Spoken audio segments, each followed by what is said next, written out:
Project Boro is now available as a podcast on your chosen podcast providers, so you can listen to every episode on the go. Simply go to the description of this video, click the link to the podcast provider of your choice, and subscribe or follow Project Boro, and you'll be able to find all episodes past, present and future right there for you to listen to on the go. Woeful, awful Boro get exactly what they deserve, and that is nothing. As the Uruguayan curls one in. Oh, Middlesbrough take the lead!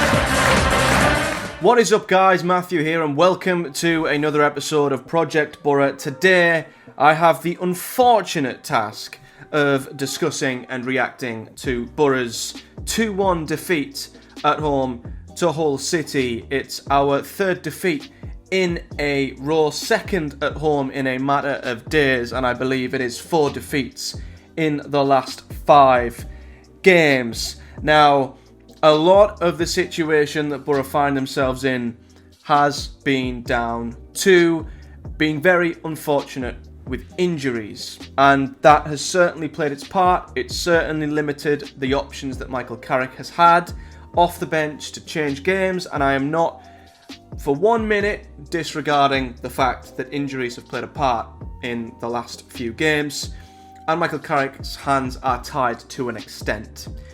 But the performance tonight was utterly unacceptable. It was a naive, poor, lackluster, sorry excuse of a performance, and we got exactly what we deserved, and that was a defeat, because the matter of fact is, apart from the first 15 minutes where we actually had a bit of intent, we actually looked like we wanted to attack, we had some menace, some penetration, we actually had a form of intensity going forward. Other than that, we were absolutely shocking. And we rested on our laurels after scoring the first goal and simply just laid there asking to be beat after that, because the lack of intensity, the lack of quality was absolutely horrendous. And Hull simply had to shift out of first gear into second gear, make a few changes, and they got the win. And it was as simple as that. Hull, and I think their fans will be absolutely fair in saying that they weren't great. They didn't have to be great. It's another example of a team who just simply have to do what's required to beat Boro. They don't have to create anything massively of note. They don't have to do anything special. They just have to do the basics. Just take advantage of Boro's really, really shocking defending and our really wasteful finishing at the other end. So, very similar to the Ipswich game, the difference being Ipswich are a top team. Hull are a side who we are fighting to get into the playoffs against, and taking the lead and then following that up with the manner we did and losing is shocking, if I'm honest. And injuries are, yes, limiting, but the players who were out there tonight and their performance was absolutely shocking. Starting with the first 15 minutes, and that's the only positives I've got to draw from this performance. Boro actually started on the front foot. We started with intent. We looked progressive. We looked like we were attacking and we were in good flow. We were pressing the whole centre-backs. We were playing it around quickly. We were being creative, and we got our opening goal on the 6th minute, and it come from some wonderful work down the left-hand side. We won the ball back, good work between Engel and Greenwood, and the ball back from Engel was scuffed by Isaiah Jones, but Lath was there to put the ball in with a very instinctive finish through the goalkeeper's legs, and honestly, I thought great. Early goal, let's kick on, let's really stamp our authority on this game. And it looked like we'd started really well. I had no complaints at all. I thought this was absolutely perfect. And we still pressed on for the next couple of minutes up until sort of the first 15-minute mark before our performance levels fell off a cliff. And we had a pivotal moment. And that was when Isaiah Jones was played in by Latte Laugh. And he simply has to be doing better than that. It was a sorry excuse of a finish. To not even get close to the target is unforgivable in that scenario for me. And that goal puts Boro 2-0 up. It gives us a 2-goal cushion. First 15 minutes, 2 goals up, brilliant. We managed the game from there on in. And as soon as we missed that, I turned to my friend Johnny and I said, we might regret that. We might regret not taking that chance. And that is exactly what happened. Because after that first 15 minutes, I cannot tell you what happened to Boro. We got comfortable.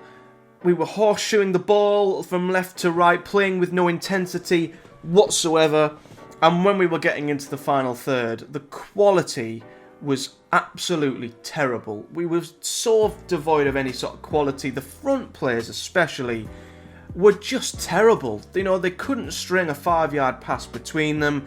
They weren't on the same wavelength. They were playing balls where there were no runners.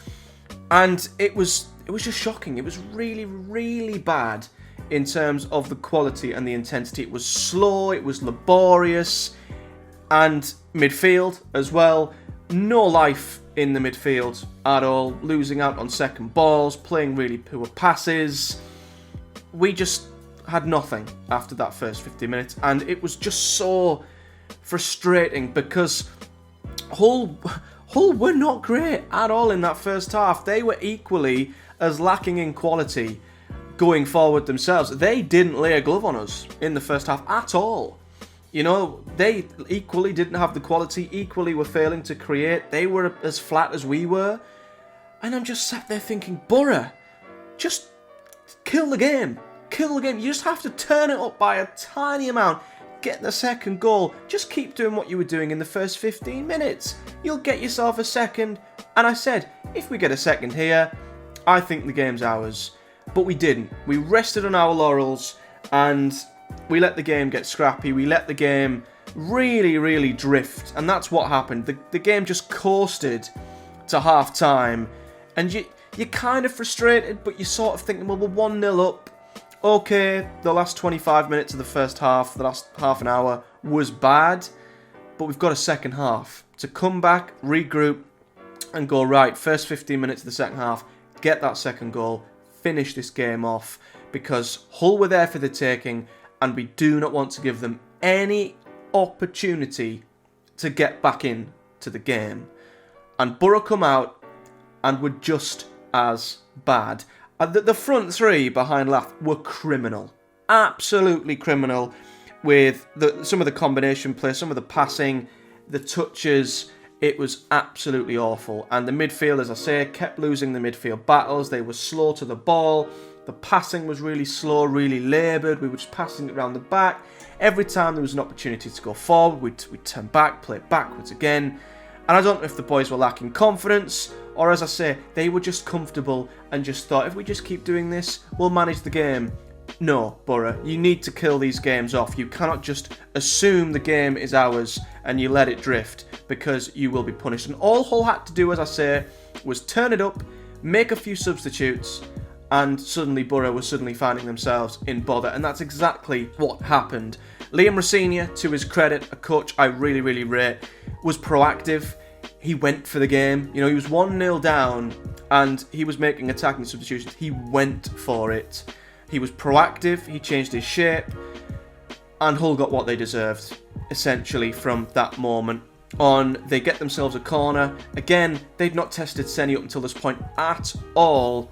And it's through really bad individual errors. Once again, corner. They win the first contact at the near post. I don't know if it was Engels' man or Lath's man, but neither of them get the first contact. And Dan Barlaser, and I'm going to get onto individuals, he just let his man go. Really, really awful marking. Let his man go, let Delap go at the back post, and he had a free header. and the marking is inexcusable, if I'm honest. And you know what? It's not that it was coming, because I wouldn't say Hull were piling us under any sort of pressure, because they weren't. Boro weren't backs against the wall or anything. So it wasn't like it was coming, but Boro simply allowed this to happen. You know, we allowed Hull back into the game by just coasting, without a care in the world at 1-0, assuming the game's done, playing really, really bad. And suddenly, it was like, oh, we've got to wake up now. And then we started playing a bit quicker again. Then we started looking a little bit more intent once again. But it wasn't enough, because Hull got themselves the winner. And it all started, we lost a second ball in midfield again. I don't know if you'll see this far back in the highlight, but again, Boro's midfield, laboured, slow, second to everything. Johnny Howson misses out on a second ball. Great play down their left-hand side. A cross comes in. It isn't cleared. It falls to Tufan, who finishes well into the far corner. And Hull 2-1 up without really having to do anything. And essentially, it was all Boro's doing, for simply not killing the game off when we were on top, playing absolutely dreadfully throughout the game, and conceding again really, really poor goals. And one argument post-game was that Michael Carrick didn't make substitutions. And there is an argument that I mentioned in my last Project Boro when we lost to Ipswich, that, you know, people were throwing the same argument at Carrick then, and the argument back is, well, he doesn't have the substitutions to make because of the injuries.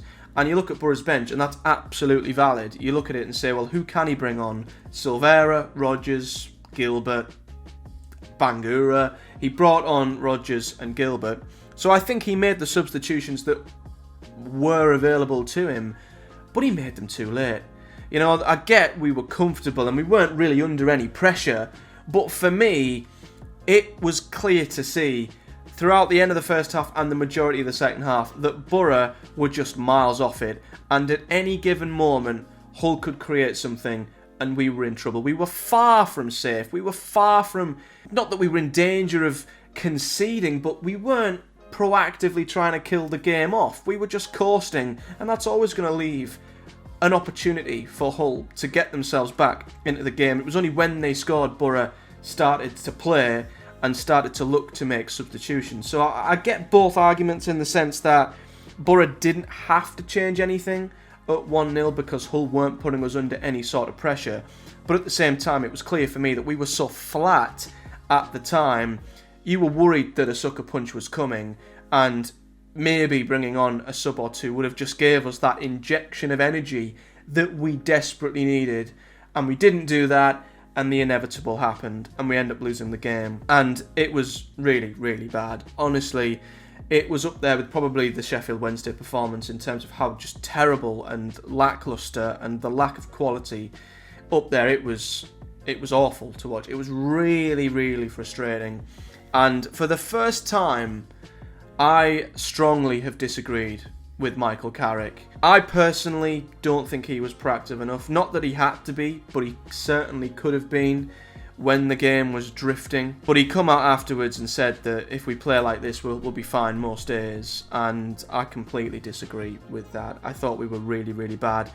And I'd like to hope that the remit behind closed doors was very different, and he's simply not throwing his players under the bus, which I wouldn't want him to do anyway. But it's the first time I've listened to Michael Carrick and strongly disagreed with him. And yeah, it's one of them. I still do sympathise with him that we have 9 senior players out, and undoubtedly with them players back, this team would look incredibly different. A lot of the players today who were awful would not get near the starting 11, but this is what we've got. And for me, the 11 out there, regardless of whether they should be there or not, simply were not good enough, in my opinion. So, going through the team then, Sonny Dieng was in goal. I find myself like a broken record this season, but again, how many saves did Sonny have to make? None, really. No big saves, essentially, but bad defending for the corner, gave them an equaliser, and yeah, bad play in midfield, gave them an easy second. He was helpless once again in my eyes, and was not at fault for any of the goals. It was once again a collective defensive horror show, as we keep saying. The back four was a mixed bag. I feel like the only 2 players who maybe come out with credit was Lucas Engel and Rav van den Berg. mostly because Engel kept getting himself forward in really good attacking positions. He was hugging the touchline, and I do feel like there were times where he could have and should have gotten forward more, but there was no one really giving him an option. You know, he was getting himself up the pitch, but there was no one there offering him a pass or movement. It was all so static. So, yeah, there's only so much Engel could do, and I thought he was one of the few who at least was trying to get us up the pitch, trying to make something happen, and he wasn't helped out by his colleagues. I think Rav did pretty well in centre-back tonight, put in some really, really good challenges when they were trying to play him behind. He was really, really strong in a tackle, and I thought did really well in possession.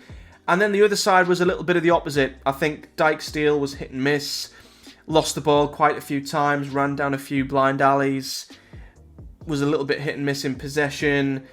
Same with Dale Fry, really played the ball out a few times, really bad passing, really bad decision making on the ball. Wouldn't say he made any major errors defensively, but wasn't particularly great.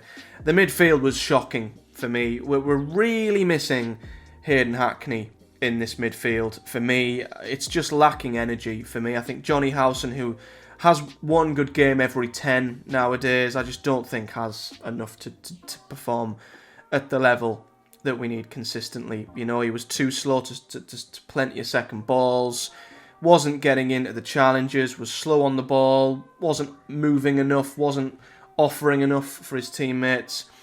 There was just not enough energy in that midfield, and Howson I just don't think has got it now to do this on a consistent basis, which Boro need him to do.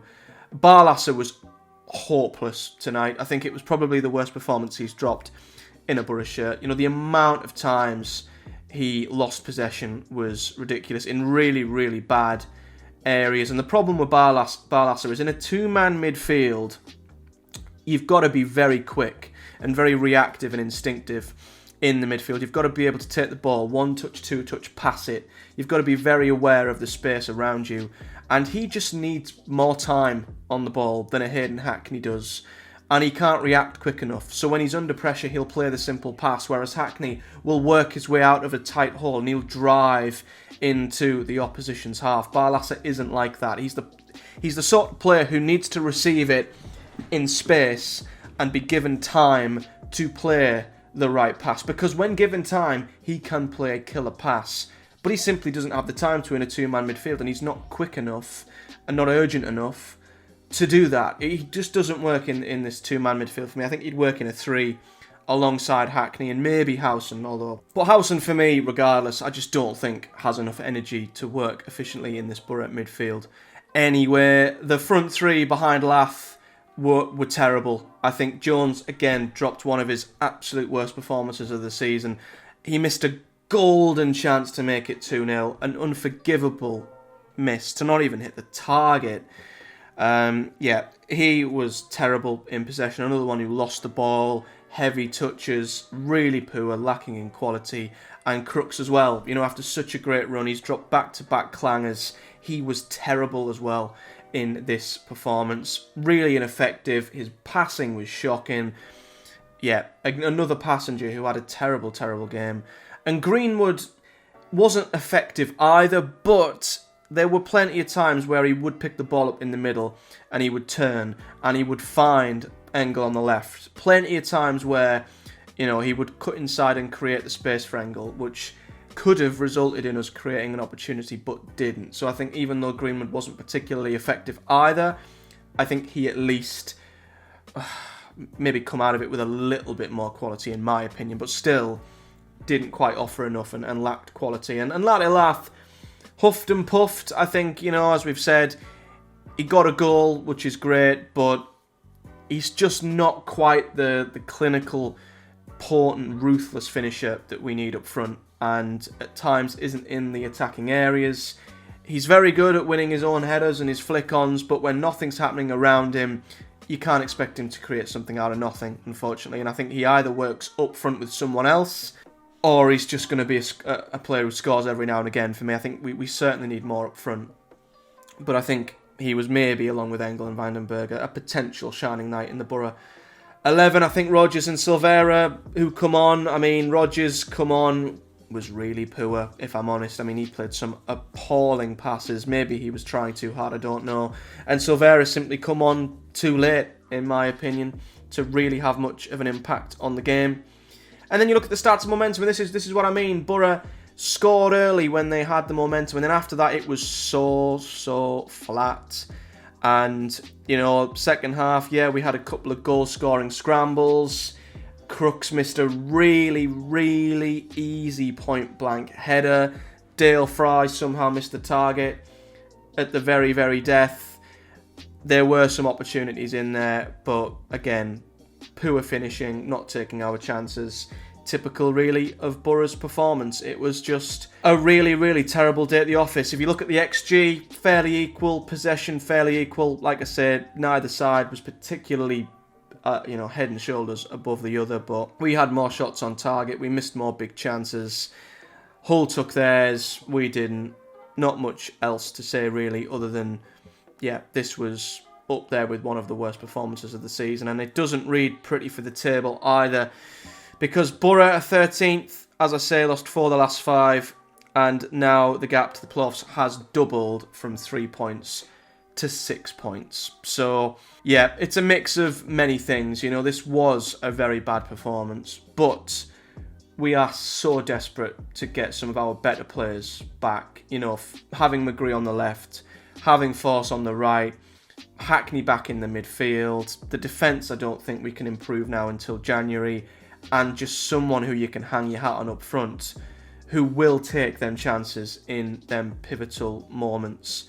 You know, last season we beat Hull when we didn't play our best. We come from behind. Cameron Archer with an unbelievably clinical finish. That wouldn't happen. That wouldn't get converted into a goal in this current Boro side. And that's where we're missing and where we need to improve in terms of January. But we've certainly hit a slump. We've fallen away from the playoffs. And listen, it's far from over, but it's going to take us getting back on the horse pretty quickly. And we just need to get to January. You know, we've got some really big games coming up leading up to January where we have to just try and scramble as many points together as we can. Try and pray we get some injured players back. But, you know, Hackney will be back, but not for a few games yet. Force and McGree, there's still absolutely no word whatsoever on either of them. And you look at it, Swansea away, rarely get anything from there. The cup quarterfinals are a massive game as well, and we can't really be going into that in much worse form. West Brom at home, they've been very good for the most part of late. That'll be tough. They'll probably get the better of us as things stand. And Rotherham is a horrible plus where we never get anything. And Huddersfield, we always drop a clanger there. They're two teams who are struggling, and it would be typical of Boro to go there and suffer poor results. It is just a spell where, you know, we've wasted our home games. And now we've got to try and rescue and salvage something away from home. Otherwise, we will go into January and we will be maybe 7, 8, 9 points off the playoffs. And then you are really praying that we can get lucky in the transfer market like last season and find some form with injured players coming back, which doesn't look 100% likely at the moment. So, yeah, an awful day at the office for Boro. An unacceptable performance and one that simply has to be improved on. But that's it for this episode of Project Boro, guys. A really ranty one, a really angry one. Yeah, really bad from us. And I'm just hoping we can find a win from somewhere to put this run of defeats behind us. Because, yeah, losing to Leeds and Ipswich, okay. But the performances and the goals conceded against Bristol City and Hull, absolutely shocking. But yeah, that's it. So if you've enjoyed this video, guys, do hit the like button, subscribe for more.